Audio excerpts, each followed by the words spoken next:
Today on What It's Like 1931 Ford Model A. But before getting into all of it, I'm Jay. Welcome to What It's Like. Picture this: you just obtained a classic car you know nothing about, or perhaps you own these cars in the past and you're just here to reminisce. Either way, we feature the classics, vintage, some exotics, lots of orphan cars, and cars that tend to get lost in the shuffle. If that sounds like a channel that you would totally dig, subscribe and hit the bell icon next to it to never miss a video. This car is for sale at Max Motive out in Cheswick, Pennsylvania. It's worth mentioning that they have not one, but two locations. This is their Pittsburgh location, and they have another location in Boca Raton, Florida. Both locations have awesome selections. Link in the description. Let's talk Ford Model A. Honestly, it's an absolute travesty that the Model A hasn't been featured yet. Anyway, the Model A was the successor to the Model T. The Model T was produced from 1908 to 1927, had an 18-year run, and Ford sold over 16 million Model Ts. And Henry Ford didn't see the need to improve the Model T, but his son did. Ford introduced the Model A in 1927, went on sale from 28 to 31. The Ford Model A came in just about every single body style imaginable, and it's also worth mentioning, if you didn't like any of their body style choices, this was an era in which there was coach builders, and what that meant was they built custom cars, built to your specifications and your standards. If you didn't like the body styles that Ford offered, which was somewhere around 24 different body styles or something crazy like that, you could buy just the chassis, and it's worth mentioning, the Model A came as one chassis configuration, but they also offered the AA, which had two wheelbase or chassis offerings. One was 131.5 inches, the other one was 157 inches. And just a side note, that double A was a larger, heavier duty chassis, and it was used for buses, trucks, and the super rare delivery trucks. I honestly have yet to see a delivery truck in person. They also offered ambulances and hearses, and just everything imaginable was built on the double A chassis. A better way to put it, the double A chassis was for commercial use. It's worth pointing out that oftentimes the Model A just gets lumped as one continuational vehicle. There are technically two versions. I don't know if I'd go so far as to say that it's a different generation, but some could make that argument. Early ones are 28 through 29, and the later ones are 30 through 31. And there are some key differences. 28, 29, 30, 31. The differences are subtle, but front bumpers are different. On the 28 through 29, the bumpers having a reverse bend. 30 through 31, gently curved edges. 28 through 29 cars have nickel-plated magnetic steel headlights as well as radiator shell.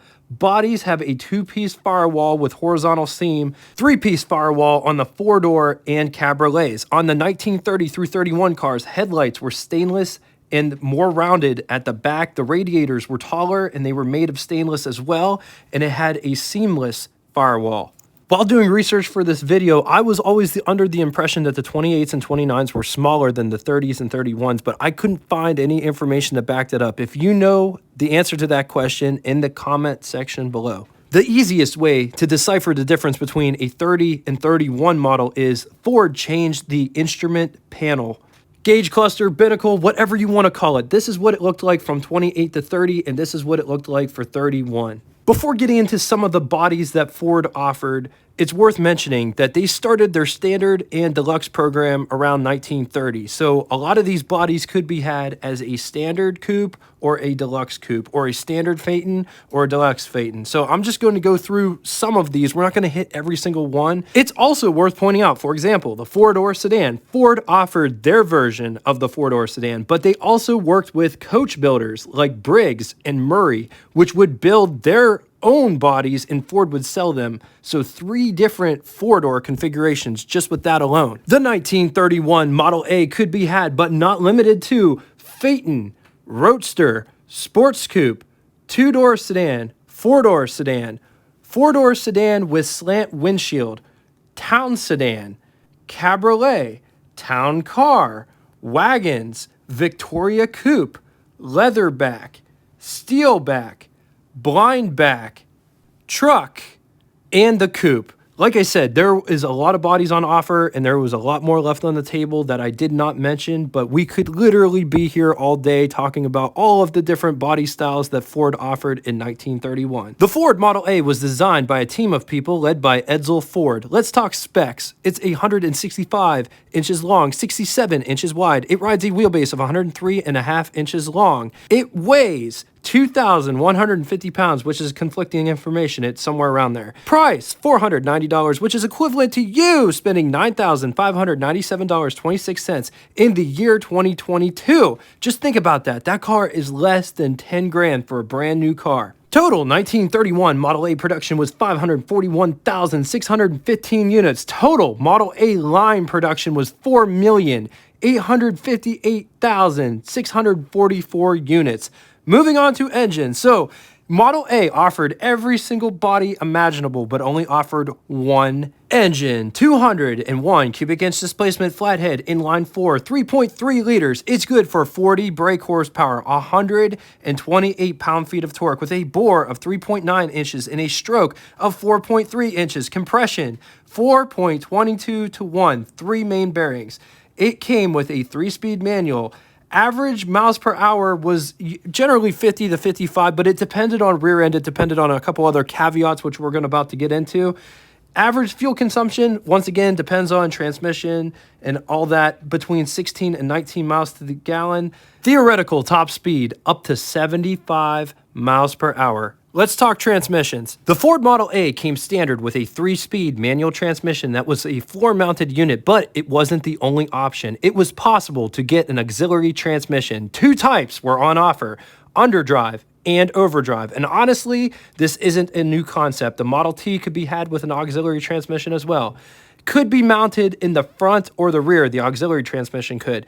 And the best known overdrive unit was made by Mitchell. With the right gears and tuned right, a Model A could go 70 to 75 miles an hour. Of course, the moon and stars would also have to be aligned perfectly. But this was huge. But you have to remember, you're essentially on bike tires with spoke wheels, with tubes inside the tires.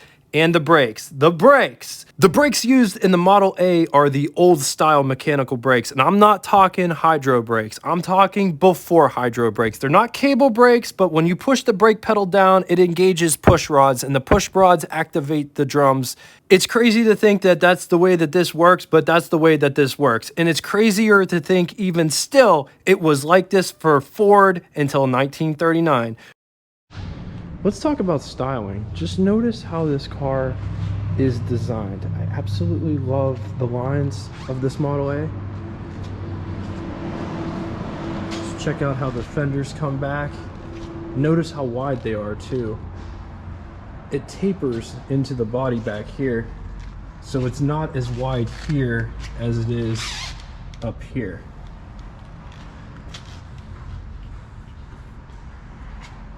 Drip rails, look at how wide those are. Those almost just look like small gutters. Here's my finger for reference.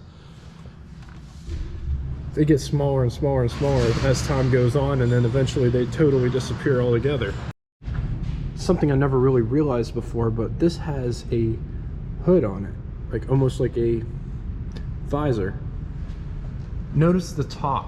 So this is steel, but here, this is like a material. It's very interesting how they did that. They didn't do a full steel cab. They used material over most of it. Believe it or not, this is where the gas goes. And if memory serves me correctly, Model A's don't use a fuel pump. It's all gravity fed. Simplicity. Here's some extra lights. This is radiator for your coolant. It's got the old style Auga horn. Coming back here to the rear section, spare tire in the back right here. This is a luggage rack for you to stick your trunk on. The trunk is actually not in the car itself, but it sits on this rack. Right here, if you open this part, this is where the rumble seat is. So 2 people can sit in the front, 2 people can sit in the back here. A lot of times this is called the in-laws seat, because notice there is a wall between you and the people in the front. This is open air seating out here, so headroom is vast. Probably doesn't feel claustrophobic, but you're not really part of the conversation that happens inside if you're back here. But you could use this as a trunk if you wanted to. Like, check out how much storage space there is back here. And you would get back to this seat, into the rumble seat, step here, and then step in there. But gotta watch you don't step on this. These aren't steps, you know, you step on this, break it. All right, so walking up and getting inside of the Model A, just notice how this door is designed. Notice it has a frame the whole way around it. This is the door handle to get out. This is the window crank for the big window. And look at how it operates.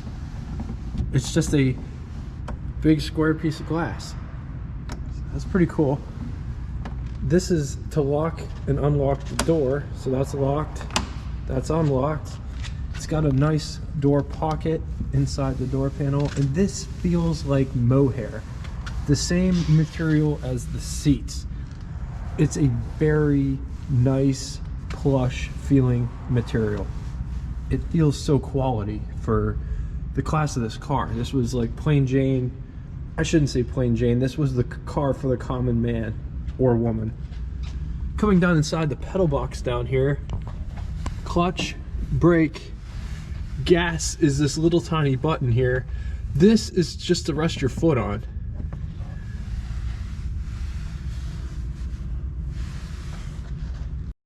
Something else I want to point out is look at how wide the running board is. Like, here's my hand for reference, and it doesn't even come close to how big my hand is. Here's my foot for reference, and I have size 12 shoes on right now. That's how much farther the front seat sits in here. And notice it's not very wide inside. All right, getting inside the Model A.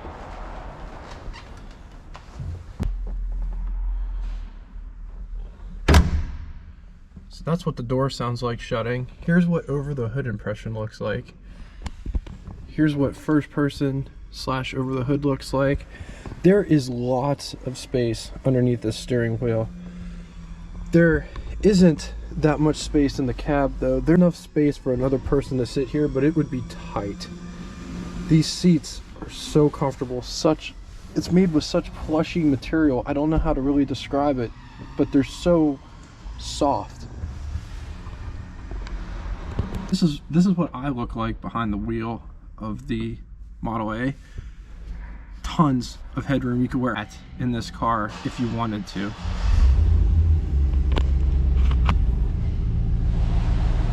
Up above, notice there are no sun visors. This is your windshield wiper, and it's controlled by this motor here. Aftermarket rearview mirror, but there is not another windshield wiper over here. I believe that was an option. This window cranks out. You unloosen this here, and you unloosen this here on this side, and then you push it straight out. So after both knobs are loosened up, tip this back, and then you tip this one back.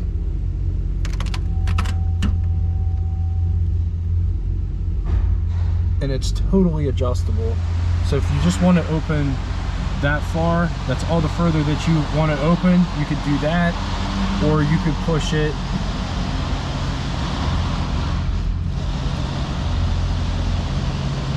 that's as far open as it will go.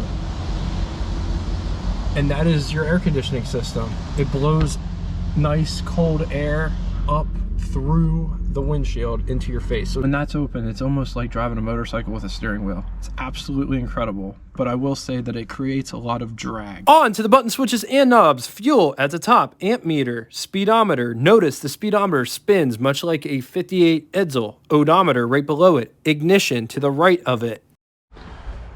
So some creature comforts. There's a shelf here. This, if you didn't want to see the people in the rumble seat, you could put this down so you don't have to see them. So that's pretty cool. Okay, so getting out. This is the door handle. You just pick it up like that. And that's how far the door opens. It's not quite 90 degrees, but it gives you lots of space to get out. Coming to the under the hood section. To get under the hood, you just pull these up and move them over to the side like this. There's 2 on each side, so there's 4 total, and it just opens up like this.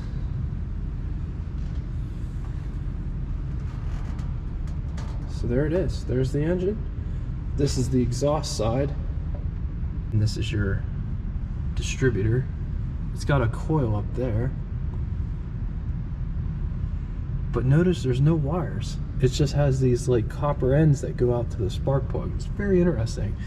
Flathead engine. Look at how the fan is, and it's a 2-blade fan. I'm used to seeing 4-blade fans on modern cars or more. This one's only got 2 blades. And it's just very interesting. I'm assuming this is the water pump. Down here, notice this is the exhaust side, and notice how the exhaust is all routed. It's also the intake side. Carburetors right here. They put an air cleaner on here, but I don't believe that these came with air cleaners. In the comment section below, is this aftermarket, or did they have air cleaners on these cars? I don't believe they did.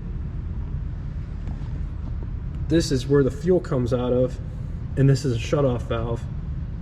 So every time you go to start this thing, just so it doesn't flood, you turn this on and off, and see how it goes down inside to the carburetor. Single barrel carburetor. Okay, so we're gonna lock this side, so you just basically do it in reverse. You just pull that up and it holds it down, because these things actually have pretty good tension, and that's what keeps that in place. We're gonna go over to the other side.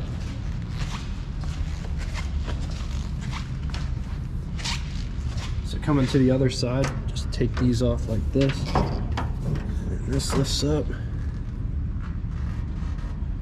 How much cleaner this side is. I love that you can see you can see and touch the actual steering rack. This looks like the starter. This is the generator. It's a very clean engine bay that you can get to everything. Like, nothing is buried underneath plastic garbage, and that's the greatest thing about it, is it's easy to work on. On to the pros and cons. We are getting all of these pros and cons from the complete book of collectible cars, Blue Chip Auto Investments, 70 years from 1930 to 2000 by Richard M. Langworth and the Auto Editors of Consumer Guide. On the positive side, for years, it was the most popular single collector car. Strong club support from 2 large clubs. Supply of both mechanical and structural parts almost endless, with many reproduction. Wide variety of body styles, most of which are readily available. Reasonable prices. Against it, indifferent and inaccurate restorations are common. Tends to be over restored, and prices are picking up. And I am going to add one more.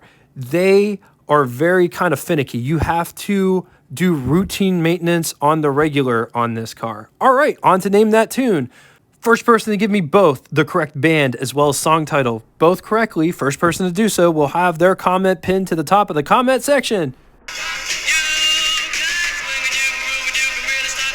Real quick, before we close, if you're into everything Model A, Paul Shin has a really good channel, hands-on channel that shows you how to do all of the maintenance and upkeep on these old girls. I don't know him from Adam, but he does a really good job of showing the inner workings of the Model A. Be sure to check his channel out. It's definitely worth it. If you'd like to get in touch with me, shoot me a comment in the comment section below, or check out our Facebook group that correlates with this YouTube channel, gives you the opportunity to share your rides, stories, experiences. If you have a YouTube channel, feel free to share it on there, because I'm not a jerk, and I just want this information to be out there, because it's about car community. Everybody and their mom has a car channel. I want this to be a car community. So if you have a YouTube channel, feel free to post on there and share with the community. So if I catch you on here or Facebook, just know that I appreciate all of the support. And until next time, papa doodle-oo! Little Deuce Coupe, you don't know what I got. Little Deuce Coupe, you don't know what I got. A little Deuce Coupe, you don't know what I got. It's a little Deuce Coupe, you don't know what I got. She's my little Deuce Coupe. You don't know what I got. Deuce Coupe, you don't know what I got. It still doesn't sound good as coupe.